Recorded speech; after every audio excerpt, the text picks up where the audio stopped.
Je répète, le but c'est de créer une application de demande d'intervention en 30 minutes. Et donc tout ça grâce donc à une boîte à outils digitale avec l'outil Flexio. L'objectif, entre autres, d'un outil comme Flexio, c'est de pouvoir digitaliser l'ensemble de votre entreprise simplement et rapidement. Vous voyez ici un exemple de ce qu'on est capable de faire, de ce qu'on va arriver à faire. On va pas faire tout aujourd'hui. Néanmoins, on a donc pour une application de type demande d'intervention, je vais créer à travers un navigateur l'application en faisant du cliquer-glisser.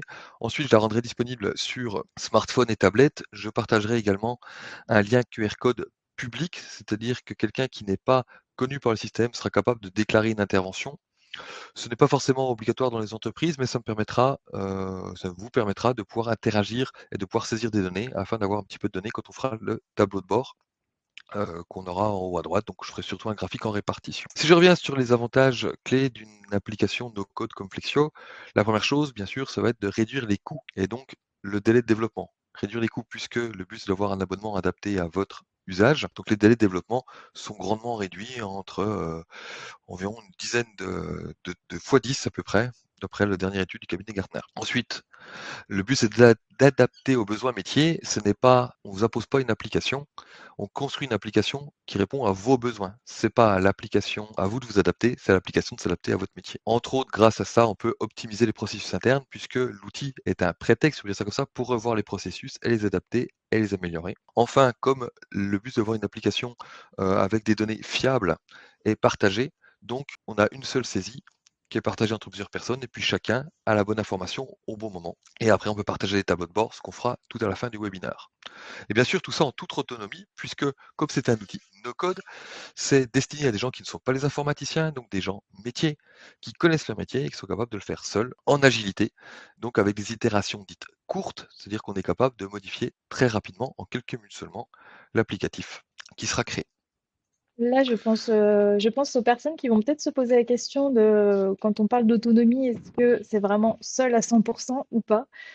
Du coup, je te pose la question, Raphaël. Oui. Alors oui, seul à 100%, c'est-à-dire que donc il y a 2 jours de formation qui sont prévus pour vous former sur l'outil et surtout pour pouvoir pratiquer, parce qu'une bonne formation, il faut pratiquer, il ne faut pas avoir que de la théorie.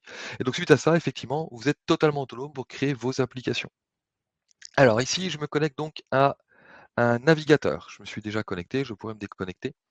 Ici, c'est ce qu'on appelle un espace de démo où je crée donc l'ensemble des démonstrations à travers le navigateur Google Chrome. Hop, j'ai un petit peu de temps de latence, j'espère que tout va bien se passer. Ah, voilà.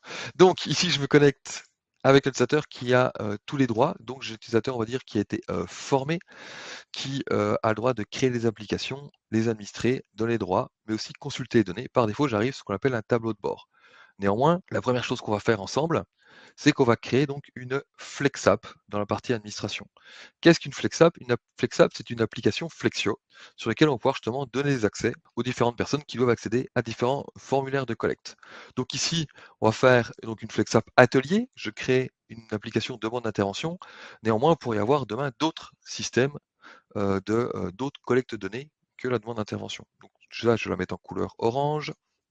Je vais mettre un icône de type clé à molette pour dire qu'on est bien dans l'atelier. Et ensuite ici, je vais pouvoir partager ce qu'on appelle des ressources. Des ressources, ce sont des listes qui pourraient provenir d'autres systèmes d'information. Quand on va déclarer des anomalies, une demande d'intervention, c'est peut-être sur une machine. Donc je liste la ressource machine. Et donc, comme on l'a dit tout à l'heure, on peut avoir des personnes qui peuvent être connectées, donc je sais toujours qui a fait quoi quand. Cependant, si on a une tablette partagée, par exemple dans un atelier ou dans une ligne de production, il faut peut-être déclarer la personne qui l'a émise. Donc, j'ajoute aussi la ressource personne. Ensuite, dans les connexions, c'est les fonctionnalités. J'ajoute tous les scénarios, c'est l'automatisation. On en fera un ensemble. Là, j'ai créé, on va dire, la base de mon application sur laquelle je pourrais déjà vous donner des droits. À partir de là, ici, chaque icône que vous voyez, c'est ce qu'on appelle une ressource de collecte de données et de stockage en base. Donc ensuite, on va pouvoir retrouver la FlexApp qu'on a créée ensemble Atelier, où je retrouve bien mes deux ressources que j'ai partagées, qu'on va voir rapidement.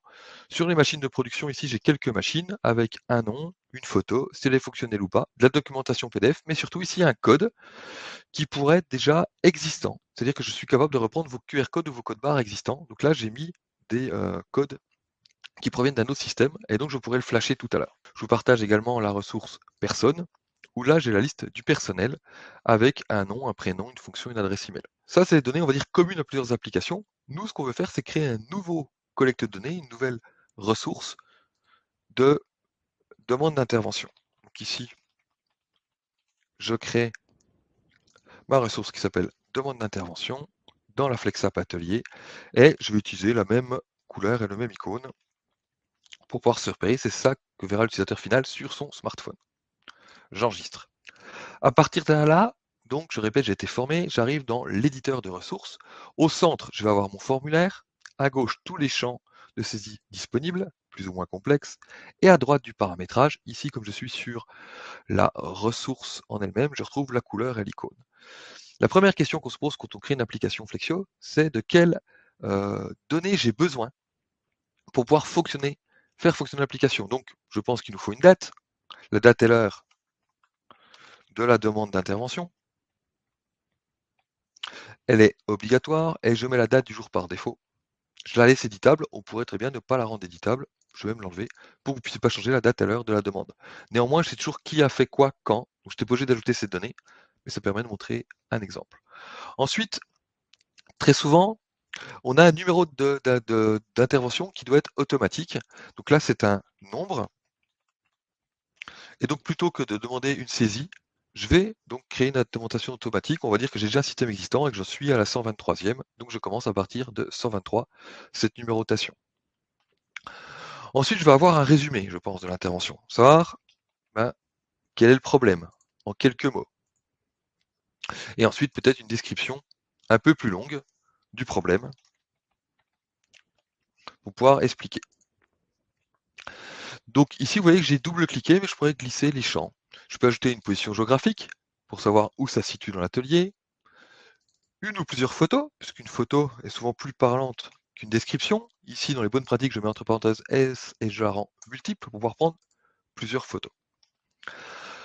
Maintenant, souvent, on aime bien faire des statistiques, ce qu'on va faire après, par type d'intervention, ou par secteur, ou par regroupement. Donc ici, on peut dire qu'il y a différents types d'interventions qui va être obligatoire. Par défaut, ça va être une intervention curative, c'est-à-dire qu'il y a un problème, il faut qu'on vienne le corriger.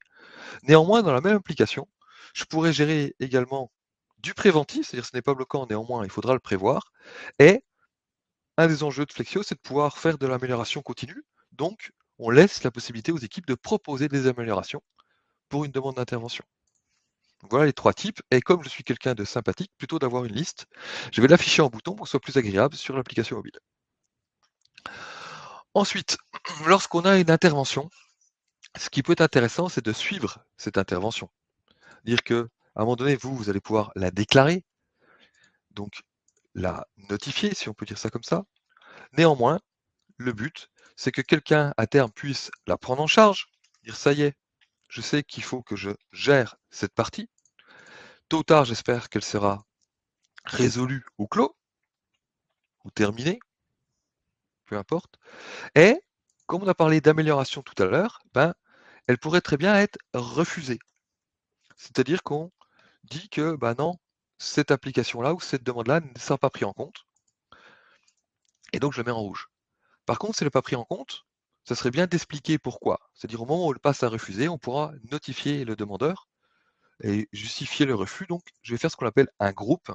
Un groupe, c'est une sorte de boîte qui me permet d'ajouter des champs qui vont s'afficher qu'à un certain moment dans le processus, dans le workflow de la création. Donc là, j'ai créé le début et fin de groupe et je vais pouvoir glisser à l'intérieur un champ multiligne où la personne qui refuse va pouvoir donner la raison, là où les raisons du refus.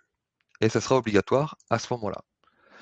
Un des avantages de Flexio, c'est qu'il soit accessible à tous. Donc, si vous savez exprimer en français ce que vous attendez avec l'outil, vous saurez le faire dans Flexio. Ici, je vais vous faire le cas de l'ouverture conditionnée. Donc, ce groupe-là est ouvert uniquement si le suivi a pour valeur refusé et uniquement dans ce cas-là. Et on pourra voir ça tout à l'heure. Le suivi, pour information, donc j'ai bien mis des couleurs. Ça nous permettra aussi de pouvoir avoir des suivis et des graphiques visuels en mode liste. Alors, je ne vais pas tout mettre ici, mais vous voyez qu'on a d'autres champs avec des checkbox, des liaisons. D'ailleurs, une liaison, on en a parlé tout à l'heure. Ce qui pourrait être intéressant, si on parle d'une intervention dans un atelier, c'est de connaître la machine ou le moyen associé. Là, on parle de machine, mais ça pourrait être une porte sectionnelle ou un matériel roulant. Donc ici, je suis capable d'aller chercher, vous vous rappelez, ma liste des machines qu'on avait tout à l'heure pour pouvoir la choisir. Je vais activer le scan puisqu'on a dit qu'elles étaient avec un code barre ou un QR code. Néanmoins, je vais faciliter le travail si jamais le scan code barre n'est pas présent, ou en tout cas dans la liste, qu'est-ce qu'on peut voir? Son code et son nom. J'enregistre. Je vais ajouter aussi une deuxième liaison, c'est-à-dire une deuxième liste qui provient d'un autre système, qui est la personne qui a déclaré, quel est le demandeur. Cette information n'est pas obligatoire puisque je sais qui a fait quoi quand, mais comme vous allez me faire une demande en tant qu'anonyme, puisque je vais rendre le formulaire public, vous pourrez vous déclarer à l'intérieur. Alors, je ne vous connais pas, néanmoins, c'est une liste de personnes. Vous choisirez qui vous voulez bien être aujourd'hui via le prénom et le nom au choix. Voilà.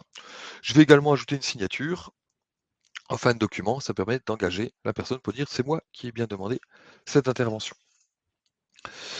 Pour information, on peut également ajouter ce qu'on appelle des instructions qui permettent de préciser le résultat attendu pour que ça soit plus intuitif pour les personnes qui utilisent l'outil. Donc ici, j'en ai ajouté une avec la raison du refus pour préciser merci de motiver la raison du refus. On pourra ajouter une documentation de type PDF ou une image si nécessaire. Et j'ai bien mis dans mon bloc de tout à l'heure, uniquement dans le cas où c'est refusé. Ici, ça y est, mon stockage est prévu, on peut déjà faire des saisies. La seule différence, c'est qu'on a dit tout à l'heure qu'il fallait que ça soit disponible sur l'application mobile, pour que ce soit facile en mobilité. Donc je vais cocher ici pour que ce soit autorisé sur l'application mobile, et également la vue publique, pour que vous puissiez justement saisir sans être connu du système, sans installer l'application. J'ai copié l'adresse ici publique que je vous partagerai tout à l'heure à travers un QR code. J'enregistre. À partir de là, si je retourne sur mon demande d'intervention en mode consultation, vous voyez qu'il y a déjà un tableau qui est prévu. Il n'y a pas encore de demande d'intervention puisque je viens de créer la ressource. Néanmoins, je peux déjà réduire le nombre de colonnes afin que ça soit une vue plus synthétique où j'enlève la photo, la signature, la position géographique. Et là, je définis les colonnes par défaut et automatiquement, j'ai quelque chose de plus synthétique qui apparaît. Et donc, je pourrais déjà ajouter une demande d'intervention avec les champs qu'on a créés ensemble. Et ici, on voit très bien que si je refuse, automatiquement, j'ai le motif du refus qui est là. Alors, ce champ-là, je pourrais le masquer, bien sûr, pour pas qu'il soit visible. Néanmoins, ça vous permettra de tester et de vérifier ce que je suis en train de vous dire. Maintenant, la collecte de données, c'est une chose. Ce qu'il faut voir, c'est qu'est-ce qu'on en fait. Quelle automatisation on met derrière. C'est ce qu'on appelle un scénario dans Flexion. Donc, je vais créer avec vous un scénario d'automatisation dans ma FlexApp Atelier. Le principe est le même que tout à l'heure. Si je sais exprimer en français mon automatisation, je saurai la créer dans Flexio. Ça, c'est la première demi-journée que vous allez avoir suite à la formation. Donc, si vous retenez ça, vous serez déjà très bon en formation. Donc, je vais exprimer dans le bon ordre ce que vous voulez faire. Donc, moi, ce que j'aimerais, c'est quand il y a une nouvelle intervention, je puisse notifier le responsable d'atelier et peut-être la personne qui, la responsable justement en charge de la machine. Pardon, je vais noter le responsable de production et la personne en charge de la machine, puisque tout à l'heure, on a mis une machine. Sur une machine, il y a un atelier. Dans cet atelier, il y a un responsable d'atelier qui a un email. Donc tout ça, je vais être capable de le retrouver automatiquement. Donc, si j'exprime en français, c'est nouvelle demande d'intervention. Ça, c'est ce qu'on appelle un déclencheur. À quel moment ça se passe. Et ensuite, qu'est-ce que je vais faire? Donc, je vais notifier par mail le responsable production et le responsable d'atelier associé. Toujours pour une raison visuelle, je mets une couleur et une icône, comme c'est une notification. Je mets une icône 2 avec une enveloppe. J'active tout de suite le scénario et j'enregistre.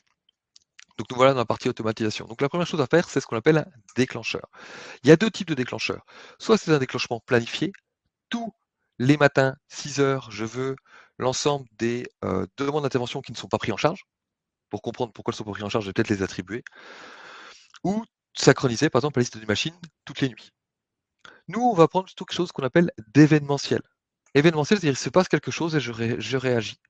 Tout à l'heure, on a créé une ressource, vous vous rappelez, une demande d'intervention. Donc, je peux dire que c'est la création d'un nouvel enregistrement, la modification d'un enregistrement, la création ou la modification d'un enregistrement, ou lors de la suppression. Nous, on a dit c'est lors de la création d'un nouvel enregistrement. Et là, je dois choisir la ressource. Donc, on a dit demande d'intervention qu'on vient de créer ensemble. J'enregistre. Donc là, à chaque fois que j'ai une nouvelle demande d'intervention, il va se passer quelque chose. Je vais pouvoir ajouter les actions pour dire justement que ce que je veux faire suite à cette demande d'intervention. Donc ici, on retrouve toutes les actions que vous pouvez faire à travers Flexio. Donc générer un PDF, faire un calcul, envoyer un SMS, générer un tableau récapitulatif, etc. Consommer une API.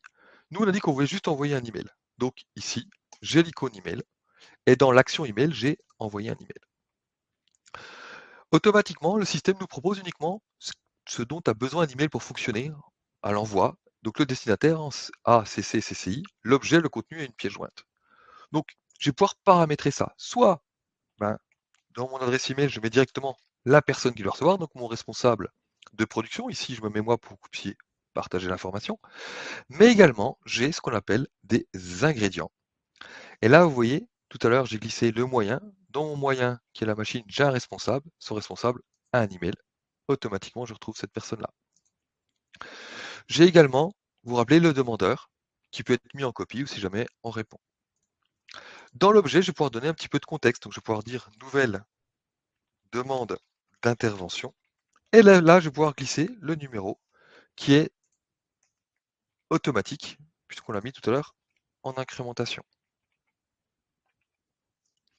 Ici en bas, donc je retrouve ce qu'on appelle des ingrédients, où je retrouve la date, mais aussi tous les champs qu'on a créés ensemble. Donc je vais pouvoir ajouter le numéro d'intervention.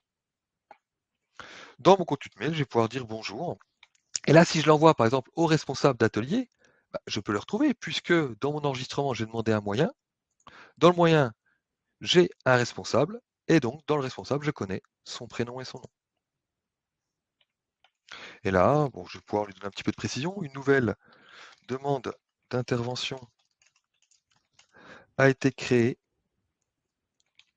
Et donc là, je vais pouvoir mettre le résumé pour qu'on sache au moins de quoi on parle.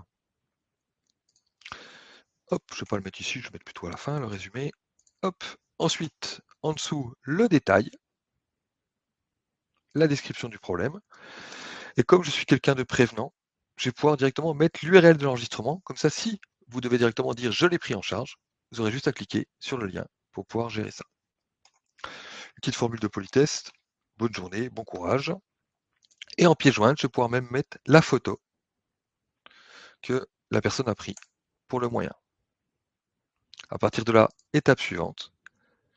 Et ça y est, mon automatisation est créée. Je pourrais créer d'autres choses avec une génération de documentation PDF, avec la consommation d'une API, on envoie des SMS. Donc là, ça y est, c'est fonctionnel. On peut créer des demandes d'intervention. Donc, comme je vous l'ai dit, je vous propose de m'aider en fait à avoir un petit peu de données, puisqu'on va faire un tableau de bord après. Donc, je vais générer un QR code qui reprend donc l'application qu'on vient de créer ensemble. La voici. Je vous propose de sortir votre smartphone et de pouvoir flasher ce QR code et de faire, si vous voulez bien, une saisie pour pouvoir alimenter les données. Alors, hop, je vais mettre ça sur le côté. Voilà. Le QR code en gros. Et de l'autre côté, je vais garder mes demandes d'intervention. Donc là, au fur et à mesure que des gens vont pouvoir saisir l'intervention, on va les voir arriver automatiquement sur le tableau de gauche. J'en profite, moi, pour faire une demande de saisie d'intervention, mais directement à travers l'application mobile que j'ai ici. Donc là, j'ai installé l'application. L'application mobile nous permet des choses un peu plus complètes que juste une version, on va dire, publique, puisqu'elle permet la dictée vocale, le scan code barre QR code, la géolocalisation en direct, mais aussi un module hors connexion qui nous permet de stocker la donnée si jamais vous n'avez pas de réseau et pouvoir la pousser de qu'on retrouve du réseau. Donc ici, j'ai l'application mobile Flexio installée en bas à gauche. Je clique dessus, je me connecte. Ici, je retrouve en fonction de mes droits toutes les applications auxquelles j'ai le droit d'accéder. Ici. Donc, je vais retrouver à l'intérieur ma demande d'intervention. Donc, j'en ai déjà deux qui sont arrivés. Coucou l'équipe et Flexio. Et moi, je vais pouvoir en ajouter une en même temps que vous à l'intérieur. Donc, je vais dire qu'il y a une fuite de gaz. Sur le moyen, là, vous voyez que soit directement j'ai la liste, ok, mais aussi vous voyez que j'ai un code barre QR code. Et comme je vous l'ai dit, j'ai préparé quelques codes barres en avance. Hop, pour flasher automatiquement la presse numéro 2. La description du problème peut directement être dictée via la dictée vocale. Je vais prendre une photo. Hop, plutôt une photo en direct. Mon clavier, j'envoie. Le type d'intervention, c'est une intervention curative. Le demandeur, c'est Scarlett O'Hara. Le suivi est déclaré. Vous vous rappelez que si on met refusé, il faut que je motive mon refus. Ça pourrait se faire dans un second temps. Et là, je signe. Et j'enregistre. J'envoie. Vous voyez que ici, c'est passé en jaune. Ça veut dire que c'est bien stocké sur mon appareil. Du moment que c'est en blanc, automatiquement, l'information est arrivée. Et je vois que vous êtes plusieurs à avoir joué le jeu, si je peux dire ça comme ça, où on a déjà cette intervention de déclarer. Maintenant, donc je peux prendre la mienne que j'ai, comme on a dit, fuite de gaz, voilà. Hop. Ici, je retrouve bien la photo et la description à l'intérieur. Il me reste 5 minutes pour créer un tableau de bord. Donc je vais aller très vite. Ici, j'ouvre donc la création d'un tableau de bord. Je vais faire un graphique simple en répartition pour voir le nombre de types d'interventions différentes. J'espère que vous avez mis des interventions pas que préventives. Oui, j'ai un petit peu de curatif. Très bien. Ici, donc, je retrouve l'ensemble de mes FlexApp. Donc ici, je reprends ma FlexApp Atelier et je vais pouvoir créer dans la partie tableau de bord un nouveau tableau de bord. Il faut que je donne ça un nom à ce tableau de bord. Bon, je vais garder le même nom, je vais l'appeler Atelier. Dans l'icône, je vais pouvoir prendre un icône type, parce que c'est un tableau de bord type chart en répartition. Voilà. Je crée mon tableau de bord. Il est fait. À l'intérieur de ce tableau de bord, je peux avoir ce qu'on appelle plusieurs widgets, c'est-à-dire des zones avec des graphiques, des histogrammes, des listes. Donc je vais créer dans mon tableau de bord un nouveau widget. Je pourrais créer d'autres choses à l'intérieur. Un graphique 2D, une timeline, une jauge, des boutons, des listes d'enregistrement. Nous, on a dit qu'on voulait un graphique en répartition dit camembert. Le nom du widget, donc, ça va être répartition des demandes. Répartition, hop, des demandes. Je continue. À partir de là, il faut que je crée ce qu'on appelle un jeu de données pour savoir où je vais chercher ces données. Donc ici, je vais pouvoir aller chercher mes demandes dans la ressource demande d'intervention. On verra qu'ici, je pourrais utiliser aussi des filtres ou des tris pour ne pas avoir l'ensemble des interventions. Pour aujourd'hui, je vais prendre l'intégralité des interventions. Maintenant que j'ai créé mon jeu de données, je peux dire justement quel est le champ de séparation à l'intérieur, quel est le séparateur, donc ça va être le type d'intervention. Et enfin, je vais faire quoi? Compter le nombre d'interventions. Quelle couleur je mets? Si je ne précise pas de couleur, elles seront automatiquement générées par le système. Et voilà, mon tableau de bord est créé. Automatiquement, je vais voir la répartition des demandes où j'ai bien 5 curatifs et 2 préventifs. Donc là, je suis en édition, je peux directement passer en aperçu pour voir ce que ça donnait si je partageais ce tableau de bord avec les différents membres de mon équipe.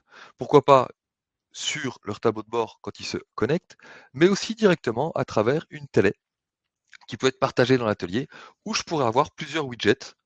Ici, j'en ai un seul pour l'exemple, pour aller vite. Néanmoins, on pourra ajouter plusieurs widgets à un seul tableau de bord et le partager avec les différents collaborateurs, internes ou externes. J'ai terminé la démonstration que je voulais vous faire. Est-ce qu'il y a des questions?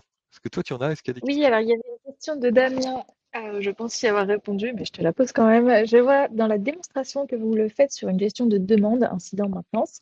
Oui. Est-ce possible de le définir comme un carnet de tests avec une liste de tests dans laquelle chaque testeur peut choisir son test? Ça fait beaucoup de tests. Ça fait beaucoup de tests. Oui, on est capable effectivement d'avoir de la donnée stockée dans Flexio et la proposer à un moment donné à l'utilisateur final. Et donc, on ne pourra pas choisir un test à l'intérieur. Et j'aime aller plus loin puisque ce que vous dites là, pour moi, ressemble beaucoup à un audit, un contrôle, une tournée terrain. Et donc, en fonction du test choisi, on pourrait générer automatiquement la liste des peut-être des choses à faire ou des points de contrôle à vérifier ou une checklist, une tâche, et automatiquement générerait cette tâche en fonction du test, puisque les tâches seraient différentes en fonction de chacun test. Ça, c'est ce qu'on appelle le pattern référentiel pour ceux qui connaissent déjà. Et si ça vous intéresse, j'ai animé 2 webinars où on parle de ça dans une gestion d'audit. S'il n'y a pas d'autres questions, Je vous remercie pour votre présence. Merci d'avoir, participé au jeu, si je peux dire ça comme ça, d'avoir, testé à l'intérieur, avec moi, cet applicatif et j'espère que ça vous donne des idées et que vous comprenez mieux ce que c'est que le no-code et comment on peut créer une application Flexio. Pour ceux que ça intéresse, bien sûr, je reste disponible, par téléphone, pour ceux qui ont mon numéro de téléphone, par mail à l'adresse raphaël@flexio.fr ou sur LinkedIn. Merci et bonne journée. Merci, au revoir.